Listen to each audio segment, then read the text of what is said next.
Good morning మిత్రమా అందరికీ. చూస్తే మన మిత్రులు ఏమడుగుతున్నారు అని అంటే, బ్రదర్ ఒకసారి సోషల్ మెథడ్ సిలబస్, తర్వాత group 2 syllabus, maths content, pi, psychology ఈ సిలబస్ మీద పూర్తిగా అవగాహన కలిగించమంటున్నారు మిత్రమా.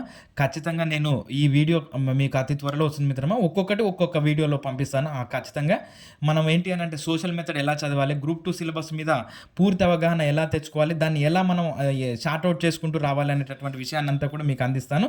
ఖచ్చితంగా మిత్రమా మీకు కావాల్సినటువంటి కంటెంట్ కామెంట్ రూపంలో తెలియజేయండి మిత్రమా. నేను ఖచ్చితంగా మీరు పంపినటువంటి కామెంట్సే నేను ఇలా రాసుకున్నాను. ఖచ్చితంగా మీకు కావాల్సినటువంటి కంటెంట్ కామెంట్ రూపంలో తెలియపరచడానికి ప్రయత్నం చేయండి, లైక్ చేయండి.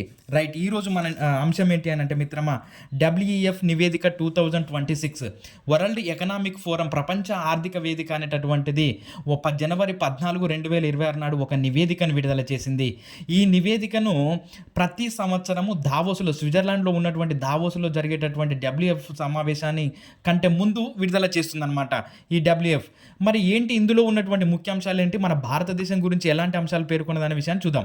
ముఖ్యాంశాలు ఏంటి అని అంటే, ప్రపంచానికి ఎదురు కాబోతున్నటువంటి అతిపెద్ద ప్రమాదం ఏంటి అని అంటే అంతర్జాతీయ ఆర్థిక సంఘర్షణలే.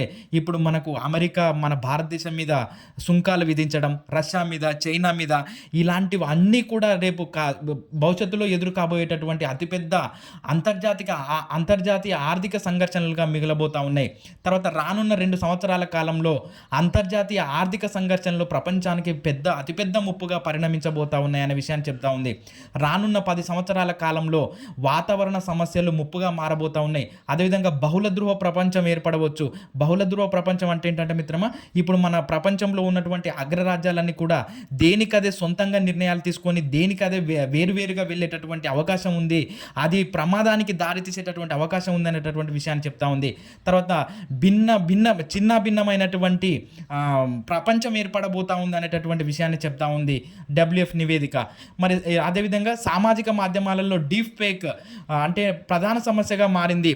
డీప్ ఫేక్ అంటే ఏంటి అని అంటే మిత్రమా, ఒక వ్యక్తిని పోలినటువంటి బొమ్మను తయారు చేసి AI చేత సేమ్ అదే వ్యక్తి మాట్లాడుతున్నట్టుగా చేస్తారు. ఇది అనేది ఇప్పుడు ప్రసార మాధ్యమాలలో ప్రధాన సమస్యగా మారింది. ఉదాహరణకి ఏంటి అని అంటే, ఇటీవల మనకు జూనియర్ NTR కానీ, అక్కినేని నాగార్జున గారు కానీ, తర్వాత మన మెగాస్టార్ చిరంజీవి కానీ, వీళ్ళందరూ కూడా వెళ్ళి హైకోర్టులో స్టే తెచ్చుకున్నారు.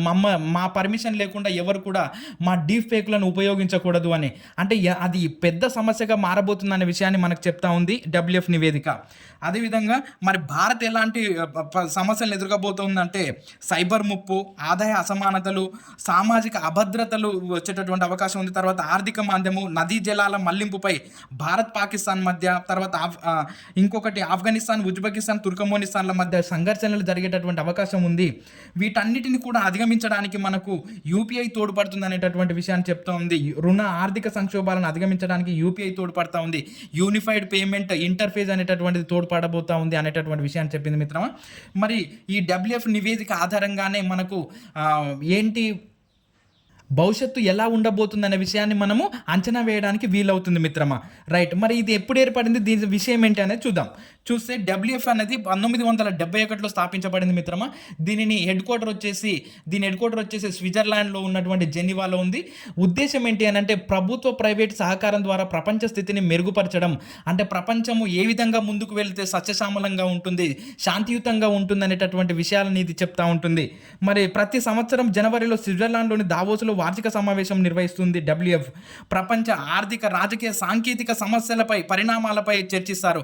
అంటే రాజకీయంలో ఎలాంటి మార్పులు వస్తున్నాయి, పరిణామం అంటే మార్పు మిత్రమా, పరిమాణం అంటే బరువు, పరిణామం అంటే మార్పు, ఆ మార్పులపై చర్చిస్తుంది ఈ సమావేశంలో. మరి ఇది విడుదల చేసేటటువంటి నివేదికలు చూస్తే global competitiveness report and global risk report అనేటటువంటి నివేదికలను విడుదల చేస్తుంది. ఈ నివేదికల ఆధారంగానే మనం ప్రపంచం భవిష్యత్తు ఎలా ఉండబోతుందో అన్న విషయాన్ని మనము తెలుసుకోవచ్చు అనమాట. ఖచ్చితంగా మన వీడియోను సబ్స్క్రైబ్ చేయండి, లైక్ చేయండి, షేర్ చేయండి మిత్రమా.